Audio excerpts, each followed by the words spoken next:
दोस्तों आज हम कंप्यूटर जीके पार्ट 2 जिसमें top 50 most important VVI questions को लाए हैं जो कि लगभग सभी प्रतियोगिताओं परीक्षाओं के लिए बहुत ही इम्पोर्टेंट है। तो चलिए शुरू करते हैं। क्वेश्चन नंबर 51 कह रहा है कि WAN का पूरा नाम क्या है।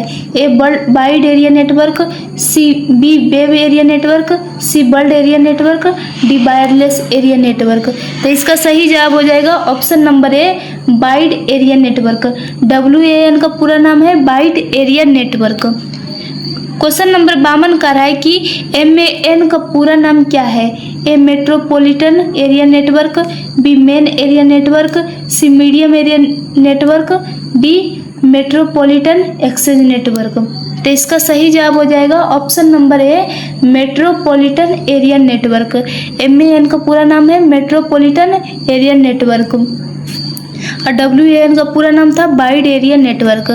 आगे बढ़ते हैं। क्वेश्चन नंबर 53 का रहा है कि इंटरनेट किस प्रकार का नेटवर्क माना जाता है। जो इंटरनेट होता है मोबाइल में वह किस प्रकार का नेटवर्क माना जाता है।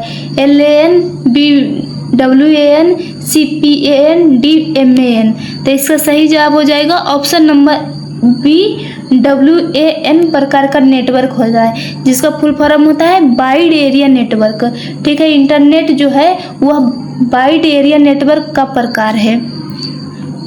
आगे बढ़ते हैं। क्वेश्चन नंबर 54 का रहा है कि ब्लूटूथ किस प्रकार की तकनीक है। जो ब्लूटूथ होता है वह किस प्रकार की तकनीक है। ए वायर्ड, बी वायरलेस, सी ऑप्टिकल, डी सैटेलाइट ओनली। तो इसका सही जवाब हो जाएगा ऑप्शन नंबर बी ब्लूटूथ जो है वह वायरलेस होता है जो कि लगाते हैं हम अपने ईयर्स में, जो कि वायरलेस होता है। तो ब्लूटूथ किस प्रकार की तकनीक है तो वह वायरलेस है। क्वेश्चन नंबर 55 का रहा है कि वाईफाई का मुख्य उपयोग किसके लिए होता है। ए वायरलेस नेटवर्किंग के लिए, बी प्रिंटिंग ओनली के लिए, सी स्कैनिंग के लिए, डी टाइपिंग के लिए। तो इसका सही जवाब हो जाएगा ऑप्शन नंबर ए वायरलेस नेटवर्किंग के लिए वाईफाई का उपयोग किया जाता है। मतलब इसमें कोई वायर का उपयोग नहीं किया जाता है, नेटवर्क का मतलब इधर से उधर प्रदान करने के लिए, इसलिए वाईफाई का उपयोग किया जाता है वायरलेस नेटवर्किंग के रूप में। क्वेश्चन नंबर 56 का रहा है कि कंप्यूटर में फाइलों को व्यवस्थित रखने के लिए क्या उपयोग किया जाता है। ए फोल्डर, बी CPU, सी रैम, डी माउस। तो इसका सही जवाब हो जाएगा ऑप्शन नंबर ए फोल्डर का हम उपयोग करते हैं। कंप्यूटर में जितना भी फाइल को मतलब रखना होता है उसके लिए हम फोल्डर का उपयोग करते हैं। ठीक है, आगे बढ़ते हैं। क्वेश्चन नंबर 57 का रहा है MS वर्ड किस प्रकार का सॉफ्टवेयर है। जो MS वर्ड है वह किस प्रकार का सॉफ्टवेयर है। A word processing, B operating system, C antivirus, D browser. तो इसका सही जवाब हो जाएगा ऑप्शन नंबर ए यह एक प्रकार का वर्ड प्रोसेसिंग सॉफ्टवेयर है। MS वर्ड जो फाइल होता है वह वर्ड प्रोसेसिंग सिस्टम सॉफ्टवेयर है। क्वेश्चन नंबर 58 है कि MS एक्सेल का मुख्य उपयोग किसके लिए किया जाता है। ए स्प्रेडशीट और गणना के लिए, बी केवल ड्राइंग के लिए, सी वीडियो एडिटिंग के लिए, डी वेब ब्राउजिंग के लिए। तो इसका सही जवाब हो जाएगा ऑप्शन नंबर ए स्प्रेडशीट और गणना के लिए, यानी कि स्प्रेडशीट और कैलकुलेशन के लिए हम MS एक्सेल का प्रयोग करते हैं। ठीक है, आगे बढ़ते हैं। क्वेश्चन नंबर 59 का रहा है कि MS पावर पॉइंट का उपयोग किसके लिए किया जाता है। A presentation, B database, C antivirus, D programming. तो इसका सही जवाब हो जाएगा ऑप्शन नंबर ए प्रेजेंटेशन के लिए करते हैं। MS पावर पॉइंट का उपयोग हम प्रेजेंटेशन के लिए करते हैं। क्वेश्चन नंबर 60 का है कि .ms वर्ड की फाइल का समान एक्सटेंशन क्या है। जो हम MS वर्ड की फाइल रखते हैं उसका समान एक्सटेंशन क्या है। ए .xlsx, बी .pptx, सी .docx, डी .exe। तो MS वर्ड की जो फाइल है उसको हम ऑप्शन नंबर इसका सही हो जाएगा .docx से समान एक्सटेंशन करते हैं। ठीक है, MS वर्ड का जो है फाइल हम .docx से करते हैं। क्वेश्चन नंबर 61 का रहा है कि MS एक्सेल की फाइल का समान एक्सटेंशन क्या है। a.docx, b.xlsx, c.pptx, d.txt। तो इसका सही जवाब हो जाएगा option number B .xlsx। MS Excel की फाइल है वह .xlsx से किया जाता है, और मतलब फाइल को सामान्यतः किस में किया जाता है तो .docx से किया जाता है, जिसमें फाइल को हम रखते हैं, और MS एक्सेल की फाइल को .xlsx से किया जाता है। क्वेश्चन नंबर 62 कह रहा है कि पावर पॉइंट की फाइल का सामान्य एक्सटेंशन क्या है? a.pptx, b.docx, c.xlsx, d.jpg। तो इसका सही जवाब हो जाएगा ऑप्शन नंबर ए .pptx। पावर पॉइंट की फाइल जो है .pptx से हम करते हैं। ठीक है, आगे बढ़ते हैं। क्वेश्चन नंबर 63 कह रहा है कि कॉपी करने के लिए शॉर्टकट की क्या है? अगर जो हमको किसी वर्ड या सेंटेंस को कॉपी करना है तो उसके लिए कीवर्ड में शॉर्टकट की क्या है? तो अगर जो हम Ctrl+C दबाएंगे तो हमारा कॉपी हो जाएगा, तो इसलिए ऑप्शन नंबर बी सही हो जाएगा। ठीक है, कॉपी करने के लिए Ctrl+C। क्वेश्चन नंबर 64 कह रहा है कि पेस्ट करने के लिए शॉर्टकट की क्या है? कॉपी तो कर लिया, अब हमको पेस्ट कहीं करना रहेगा, तो मतलब किसी दूसरे फाइल में जाकर के पेस्ट करना रहेगा, तो हम कौन सा शॉर्टकट की यूज करेंगे? तो पेस्ट करने के लिए हम ऑप्शन नंबर सी Ctrl+V का अगर साथ में दबाएंगे Ctrl+V तो हमारा जो है कॉपी किया गया वर्ड या सेंटेंस वह पेस्ट हो जाएगा Ctrl+V से। क्वेश्चन नंबर 65 कह रहा है कि कट करने के लिए शॉर्टकट की क्या है? ए Ctrl+X, बी Ctrl+C, सी Ctrl+V, डी Ctrl+A। तो इसका सही जवाब हो जाएगा ऑप्शन नंबर ए नहीं, इसका सही जवाब हो जाएगा ऑप्शन नंबर ए Ctrl+X। Ctrl+X से हम कट करते हैं। मतलब हमारे कीवर्ड में शॉर्टकट की अगर जो हम कंट्रोल के साथ X दबाएंगे तो वह कट हो जाएगा, मतलब कट हो जाएगा। ठीक है, आगे बढ़ते हैं। क्वेश्चन नंबर 66 कह रहा है कि अंडो करने के लिए शॉर्टकट की क्या है? मतलब कोई भी फाइल डिलीट हो गया है तो हम उसको अंडो करने के लिए कौन सा शॉर्टकट की दबाएंगे? तो अगर हम इसमें अगर हम अंडो के लिए अगर जो हम Ctrl+Z दबाएंगे तो अंडो हो जाएगा। ठीक है, क्वेश्चन नंबर 67 कह रहा है कि रेडो करने के लिए शॉर्टकट की क्या है? तो इसका सही जवाब हो जाएगा ऑप्शन नंबर ए Ctrl+Y को दबाएंगे तो रेडो हो जाएगा। क्वेश्चन नंबर 68 कह रहा है कि सभी सामग्री को सिलेक्ट करने की शॉर्टकट की क्या है? अब हमको ऑल मटेरियल्स को सिलेक्ट करना है तो उसके लिए हम शॉर्टकट की क्या दबाएंगे? तो इसका सही जवाब हो जाएगा ऑप्शन नंबर बी Ctrl+A को दबाएंगे, मतलब Ctrl+A को दबाएंगे तो जितना भी सामग्री है सारा सिलेक्ट हो जाएगा। क्वेश्चन नंबर 69 कह रहा है किसी फाइल को सेव करने की शॉर्टकट की क्या है? ए Ctrl+S, बी Ctrl+P, सी Ctrl+F, डी Ctrl+D। तो इसका सही जवाब हो जाएगा ऑप्शन नंबर ए Ctrl+S को अगर जो हम दबाएंगे तो वह फाइल सेव हो जाएगा। ठीक है, अगर जो हम शॉर्टकट की कंट्रोल के साथ S को दबाएंगे तो जो हमारा फाइल है वह सेव हो जाएगा। आगे बढ़ते हैं। क्वेश्चन नंबर 70 कह रहा है कि प्रिंट करने की शॉर्टकट की क्या है? हर एक चीज़ का शॉर्टकट की होता है, तो प्रिंट करने के लिए शॉर्टकट की क्या है? तो इसका सही जवाब हो जाएगा ऑप्शन नंबर बी Ctrl+P दबाएंगे तो हमारा प्रिंट हो जाएगा। क्वेश्चन नंबर 71 कर रहा है फाइंड करने की शॉर्टकट की क्या है? अगर हमको किसी भी चीज़ को सर्च करना है तो उसके लिए शॉर्टकट की क्या दबाएंगे? कीवर्ड में शॉर्टकट की बिना मतलब माउस के हमको यूज करना है तो कीवर्ड में कौन सा शॉर्टकट की दबाएंगे तो वह फाइंड हो जाएगा? तो Ctrl+F को अगर जो साथ में दबाएंगे तो फाइंड हो जाएगा। ठीक है। क्वेश्चन नंबर 72 कर रहा है कि बोल्ड करने की शॉर्टकट की क्या है? जैसे हमको कोई भी सेंटेंस लाइट है उसको हमको डार्क करना है यानी कि बोल्ड करना है तो उसके लिए हम कौन सा शॉर्टकट की दबाएंगे? तो Ctrl+B को अगर जो हम दबाएंगे साथ में तो जो हमारा सेंटेंस है वह डार्क हो जाएगा यानी कि बोल्ड हो जाएगा। क्वेश्चन नंबर 73 का है इटैलिक करने की शॉर्टकट की क्या है। मतलब हमको फॉन्ट को चेंज करना है तो उसको इटैलिक मतलब इटैलिक में चेंज करना है तो उसके लिए हम कौन सा शॉर्टकट की दबाएंगे। तो इसका सही जवाब हो जाएगा ऑप्शन नंबर ए, Ctrl+I को दबाएंगे तो इटैलिक हो जाएगा। ठीक है। क्वेश्चन नंबर 74 का है कि अंडरलाइन करने की शॉर्टकट की क्या है। अब हमको अंडरलाइन करना है, कोई भी सेंटेंस को अंडरलाइन करना है तो उसके लिए कौन सा शॉर्टकट की दबाएंगे। तो इसका सही जवाब हो जाएगा ऑप्शन नंबर बी। अगर जो हम Ctrl+U को साथ में दबाएंगे तो हमारा जो है सेंटेंस अंडरलाइन हो जाएगा। ठीक है। क्वेश्चन नंबर 75 का है कि कंप्यूटर को बंद करने की प्रक्रिया को क्या कहा जाता है। कंट्रोल को बंद करने के लिए उसको क्या कहा जाता है। तो इसका सही जवाब हो जाएगा option number B, shut down कहा जाता है। कंप्यूटर जब बंद होता है तो वो प्रक्रिया को शट डाउन कहा जाता है। एक बार हम सारा चीज़ को रिवीजन करवा देते हैं जो Ctrl+ मतलब शॉर्टकट की से किया जाता है। तो देखिए कॉपी को हम Ctrl+C, अधिकतर का जो होता है ना कि मतलब उसका जो जैसे कॉपी है तो उसके आगे में C है तो Ctrl+C को दबाएंगे तो कॉपी हो जाएगा।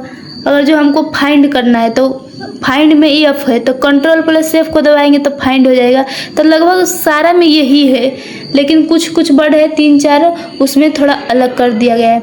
जैसे अगर जो हमको कॉपी करना है कोई भी सेंटेंस को तो Ctrl+C दबाएंगे, पेस्ट करना है तो Ctrl+V दबाएंगे, ये थोड़ा अलग हो जाता है, Ctrl+V से पेस्ट होता है। कट करना है तो ये भी देखिए अलग हो जाता है, कट के लिए हम Ctrl+X को दबाएंगे। अंडो करना है तो Ctrl+Z को दबाएंगे। रेडो करना है तो Ctrl+Y को दबाएंगे। ऑल सामग्री को सिलेक्ट करना है, अब देखिए ऑल सामग्री सिलेक्ट, तो आगे में ए आ रहा है तो ऑल तो Ctrl+A तो हो जाएगा। अब सेव फाइल करना है तो आगे में देखिए यस आ रहा है तो Ctrl+S। प्रिंट करना है तो आगे में P आ रहा है तो Ctrl+P। फाइंड करना है तो F आ रहा है आगे में तो Ctrl+F। बोल्ड करना है आगे में B आ रहा है तो Ctrl+B। इटैलिक करना है आगे में I है तो Ctrl+I। अंडरलाइन करना है तो आगे में U आता है तो Ctrl+U दबा देंगे। ठीक है, आगे बढ़ते हैं। क्वेश्चन नंबर 76 का है कि कंप्यूटर शुरू होने की प्रक्रिया को क्या कहा जाता है। कंप्यूटर बंद करने की प्रक्रिया तो शट डाउन कहलाती है, लेकिन कंप्यूटर शुरू होने की प्रक्रिया क्या कहलाती है। तो इसका सही जवाब हो जाएगा ऑप्शन नंबर ए, बूटिंग कहलाती है। BOOTING। कंप्यूटर शुरू होने की प्रक्रिया जो है वह बूटिंग कहलाती है। क्वेश्चन नंबर 77 का है कंप्यूटर में BIOS का पूरा नाम क्या है। मतलब कंप्यूटर में BIOS का पूरा नाम क्या है। तो इसका सही जवाब हो जाएगा basic input output system. BIOS का पूरा नाम basic input output system. Question number 78 का है कि कंप्यूटर की कैच मेमोरी कैसी मेमोरी होती है। जो कंप्यूटर मेमोरी कैच करती है उसकी मेमोरी कैसी होती है। तो इसका सही जवाब हो जाएगा ऑप्शन नंबर बी, ये बहुत उच्च गति वाली मेमोरी होती है। जो कंप्यूटर की कैच मेमोरी होती है वह बहुत ही उच्च गति वाली मेमोरी होती है। क्वेश्चन नंबर 69 का है सबसे तेज मेमोरी में से एक कौन सी है। जो सबसे तेज मेमोरी है इन चारों में से वह कौन सी है। तो पहला है ए रजिस्टर, बी हार्ड डिस्क, सी CD, डी पेन ड्राइव। तो इसका सही जवाब हो जाएगा ऑप्शन नंबर ए, रजिस्टर जो है सबसे तेज मेमोरी में से एक है। ठीक है, कंप्यूटर की मेमोरी तो पहले कैसी होती है, कैच मेमोरी कैसी होती है तो थोड़ा उच्च गति वाली होती है, और इनमें से कौन सी है तो रजिस्टर जो है सबसे तेज मेमोरी में से एक है। क्वेश्चन नंबर 80 का है कि पेन ड्राइव किस प्रकार का स्टोरेज है। जो पेन ड्राइव होता है वह किस प्रकार के स्टोरेज है। तो इसका सही जवाब हो जाएगा option number C, optical storage है। जो पेन ड्राइव है वह ऑप्टिकल स्टोरेज है। सॉरी, जो हमारा पेन ड्राइव होता है वह एक प्रकार का फ्लैश मेमोरी स्टोरेज है। क्या हो जाएगा, पेन ड्राइव जो है फ्लैश मेमोरी स्टोरेज हो जाएगा। ठीक है, पेन ड्राइव किस प्रकार की मेमोरी है तो फ्लैश मेमोरी है। फ्लैश मेमोरी क्या होता है, फ्लैश मेमोरी जो होता है वह नॉन वोलेटाइल मेमोरी होता है। जो बिजली बंद होने के बाद भी डाटा इसमें सुरक्षित रहता है। तो फ्लैश मेमोरी का उपयोग डाटा को हम अस्थायी रूप से स्टोर करने के लिए करते हैं, ठीक है, क्योंकि बिजली बंद हो जाने के बाद भी इसमें डाटा जो है वो रखा रहता है, तो इसलिए हम इसका उपयोग अस्थायी रूप परमानेंट रूप से स्टोर करने के लिए करते हैं। क्वेश्चन नंबर 81 कह रहा है कि सीडी और डीवीडी किस प्रकार का स्टोरेज मीडिया है? ए ऑप्टिकल, बी मैग्नेटिक, सी इलेक्ट्रॉनिक ओनली, डी मैकेनिकल। तो इसका सही जवाब हो जाएगा ऑप्शन नंबर ए ऑप्टिकल। सीडी और डीवीडी देखिए ऑप्टिकल प्रकार की स्टोरेज मीडिया है, लेकिन पेन ड्राइव जो थी वह फ्लैश मेमोरी थी, ठीक है। सीडी मतलब कॉम्पैक्ट डिस्क और डीवीडी मतलब डिजिटल वर्सटाइल डिस्क। दोनों ऑप्टिकल स्टोरेज डिवाइस है, इसमें डाटा को हम लेजर की मदद से पढ़ते लिखते हैं। यह एक प्रकार की ऑप्टिकल स्टोरेज डिवाइस है जिसमें हम डाटा को लेजर की मदद से पढ़ते हैं। तो सीडी और डीवीडी किस प्रकार का स्टोरेज मीडिया है? तो ऑप्टिकल स्टोरेज मीडिया है। क्वेश्चन नंबर 82 कह रहा है कि कंप्यूटर में control plus alternate plus delete का उपयोग किसके लिए किया जाता है? तो इसका सही जवाब हो जाएगा ऑप्शन नंबर ए सिस्टम को विकल्प या सुरक्षा स्क्रीन खोलने के लिए हम control plus ALT plus delete का उपयोग करते हैं। क्वेश्चन नंबर 83 कह रहा है HTML का पूरा नाम क्या है? HTML का पूरा नाम क्या है? तो इसका सही जवाब हो जाएगा ऑप्शन नंबर ए hyper text markup language. HTML का पूरा नाम hyper text markup language. Question number 84 कह रहा है कि HTML का मुख्यतः किसके लिए उपयोग किया जाता है? हाइपर टेक्स्ट का उपयोग मुख्यतः किस प्रकार के लिए किया जाता है? तो इसका सही जवाब हो जाएगा ऑप्शन नंबर ए वेब पेजेज बनाने के लिए हम HTML का उपयोग करते हैं, ठीक है। वेब पेज बनाने के लिए हम किसका उपयोग करते हैं? तो HTML का उपयोग करते हैं। क्वेश्चन नंबर 85 कह रहा है कि कंप्यूटर की भाषा में 0 और 1 को क्या कहा जाता है? 0 और 1 जो होता है ना, यह एक प्रकार बाइनरी भाषा होता है जिसमें कंप्यूटर दो ही शब्द में लिखा सकता है, या तो 0 में लिखा सकता है या तो 1 में लिखा सकता है, ठीक है। तो इसका सही जवाब हो जाएगा option number B binary digit. 0 और कंप्यूटर की भाषा जो 0 और 1 है वह बाइनरी डिजिट में आती है, और बाइनरी डिजिट में केवल दो ही नंबर आते हैं, 0 और 1, 0 और 1, और यह एक कंप्यूटर की भाषा भी है। क्वेश्चन नंबर 86 कह रहा है कि बाइनरी नंबर सिस्टम का बेस क्या है? तो बाइनरी नंबर सिस्टम का 2 बेस है, 0 और 1, तो कई कितना नंबर हो गए? तो 2 नंबर हो गए, यानी कि ऑप्शन नंबर 2 सही हो जाएगा। क्वेश्चन नंबर 87 कह रहा है कि डेसिमल नंबर सिस्टम का बेस क्या है? तो डेसिमल सिस्टम नंबर का बेस देखिए कंप्यूटर में जो 0 से 9 तक होता है ना, तो वो उसको हम डेसिमल नंबर सिस्टम कहते हैं। तो उसमें टोटल कितने नंबर है, मतलब कितने बेस है? तो ऑप्शन नंबर सी सही हो जाएगा, टोटल 10 बेस है, 0 1 2 3 4 5 6 7 8 9, तो टोटल 10 डेसिमल नंबर सिस्टम हो गए। क्वेश्चन नंबर 88 कह रहा है हेक्साडेसिमल नंबर सिस्टम का बेस क्या है? A2, B8, C10, D16। तो इसका सही जवाब हो जाएगा ऑप्शन नंबर डी 16 है। हेक्साडेसिमल नंबर सिस्टम जो है वह 16 है। देखिए बाइनरी नंबर सिस्टम 2 है, कौन कौन है? 0 और 1। डेसिमल नंबर सिस्टम वो 10 है, कौन कौन है? 0 से लेकर के 9 तक जोड़ेंगे तो 10 गो हो जाएगा। लेकिन हेक्साडेसिमल नंबर सिस्टम जो है वह टोटल 16 है, कौन कौन है? तो इसमें जो है ए से लेकर के F तक, उसमें टोटल 6 हो गए, ए से लेकर के F तक 6 और 0 से लेकर के 9 तक तो 10 तक, टोटल कितने हो गए? 16 गो हो गए। तो इसलिए हेक्साडेसिमल नंबर सिस्टम टोटल 16 है, जिसमें हम ए से F और 0 से 9 तक का उपयोग करते हैं। क्वेश्चन नंबर 89 कर रहा है कि कंप्यूटर में डाटा प्रोसेसिंग का मुख्य कार्य कौन करता है? जो डाटा प्रोसेसिंग होता है, तो ऑफकोर्स जो डाटा प्रोसेसिंग होगा, अगर जो कोई भी शरीर में जैसे कोई भी चीज़ को प्रोसेस करना है तो कौन? दिमाग अलाउ करेगा तभी नहीं। तो कंप्यूटर का ब्रेन कौन हो गया? CPU। तो CPU ही मतलब कंप्यूटर में डाटा प्रोसेसिंग का मुख्य कार्य करता है। तो इसका सही जवाब हो जाएगा ऑप्शन नंबर ए CPU। क्वेश्चन नंबर 90 कर रहा है कि डाटा बेस को व्यवस्थित करने व्यवस्थित रूप से प्रबंधित करने वाले सॉफ्टवेयर को क्या कहते हैं? डाटाबेस को प्रोसेसिंग करने के लिए सीपीयू का उपयोग किया जाता है, लेकिन डाटाबेस को व्यवस्थित रूप से प्रबंधित करने वाले सॉफ्टवेयर को क्या कहते हैं? तो इसका सही जवाब हो जाएगा ऑप्शन नंबर ए, डीबीएमएस। डीबीएमएस जो है वह डाटाबेस को व्यवस्थित रूप से प्रबंधित करने वाला सॉफ्टवेयर है। ठीक है, डीबीएमएस का फुल फॉर्म होता है डाटाबेस मैनेजमेंट सिस्टम, यानी कि इसके फुल फॉर्म में ही इसका क्वेश्चन का जवाब है। ठीक है, आगे बढ़ते हैं। क्वेश्चन नंबर 91 का है डीबीएमएस का पूरा नाम क्या है? डीबीएमएस का पूरा नाम क्या है?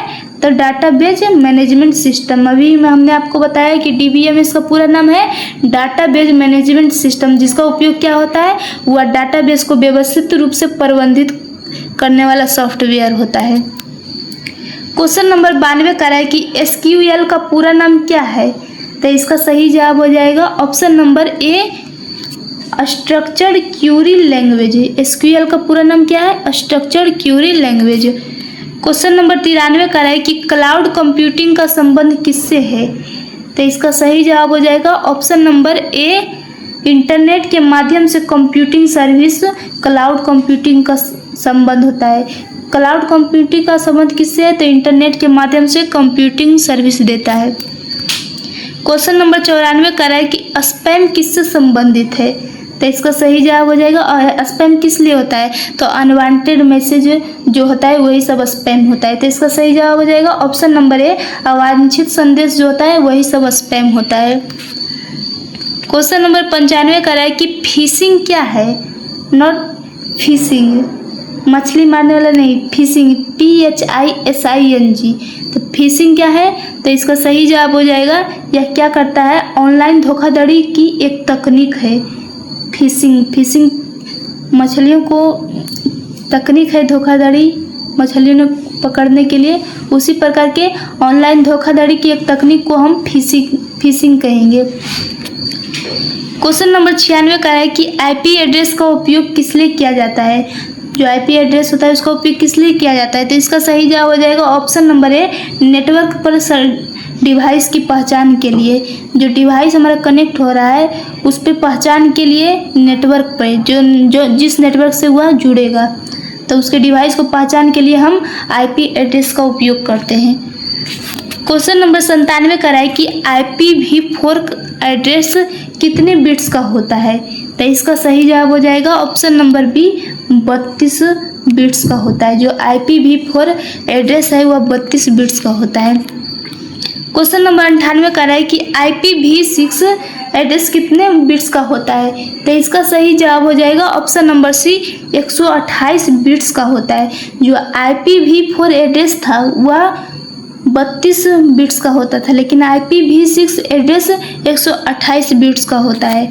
क्वेश्चन नंबर 99 का है कि AI का पूरा नाम क्या है? तो ये सभी लोग जानते हैं कि AI का पूरा नाम आर्टिफिशियल इंटेलिजेंस है। ठीक है, ऑप्शन नंबर बी सही हो जाएगा। लास्ट क्वेश्चन कह रहा है कि कंप्यूटर में GUI का पूरा नाम क्या है? A, graphical user interface, B, general user internet, C, graphic utility interface, D, general utility input. तो इसका सही जवाब हो जाएगा option number A, graphical user interface computer में GUI का पूरा नाम है। ठीक है।